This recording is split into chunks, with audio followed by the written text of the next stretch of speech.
नमस्कार, मैं शिवानी रतूड़ी लाइव में आपका स्वागत करती हूँ।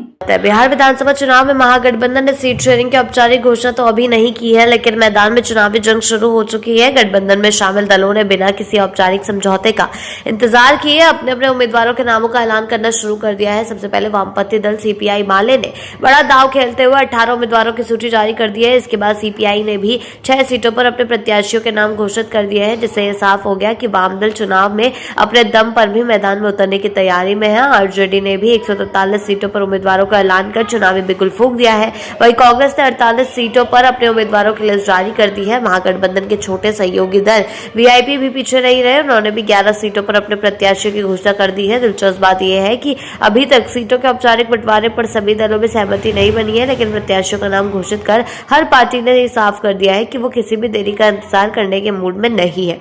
इसे कई राजनीतिक विशेषज्ञ गठबंधन के अंदर दबाव की राजनीति के रूप में भी देख रहे हैं। हर दल चाहता है कि उसे अधिक से अधिक सीटें मिले और इसके लिए जमीन पर कब्जा जमाने की रणनीति बनाई जा रही है। चुनावी समर में उम्मीदवारों के नाम पहले घोषित करने से 2 फायदे माने जा रहे हैं। पहला, कार्यकर्ताओं को समय में मैदान में उतारना और दूसरा, गठबंधन के भीतर अपने पत्ते पहले से ही खोलकर दबाव बनाना।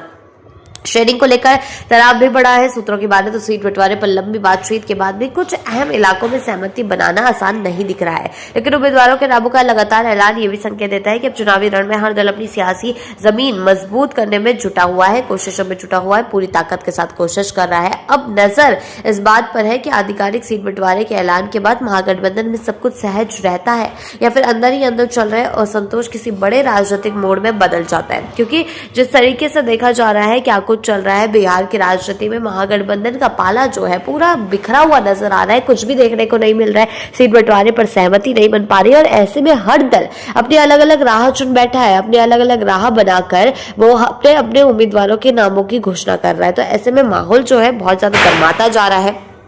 सवाल जो है महागठबंधन की साख पर उठते जा रहे हैं। देखा जा रहा है कि किस तरीके से महागठबंधन के खिलाफ अलग मोर्चा, महागठबंधन अब सिर्फ एनडीए ही महागठबंधन के लिए एक बड़ी मुसीबत नहीं है, बल्कि सारे ही दल, खुद की पार्टी उनके लिए मुसीबत हो गई है।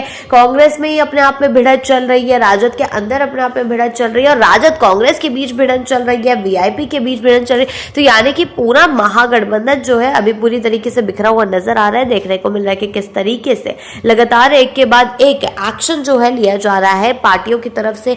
सारा माहौल जो है गरमाया हुआ है। देखने वाली बात होगी कि आगे चलकर ये बिखरा हुआ महागठबंधन कोई नई रणनीति में पेश आ पाता है या नहीं आ पाता है। देखने को मिलेगा कि क्या जो चुनावी रण है उसमें महागठबंधन खड़ा हो पाता है या नहीं हो पाता, या फिर इसी तरीके से बिखरा हुआ दिखाई देगा। ऐसी ही अपडेट्स के लिए जुड़े रहे हैं लाइव के साथ ही चैनल को सब्सक्राइब करना ना भूलें और हमारी फेसबुक और वेबसाइट के साथ भी जरूर जुड़ें।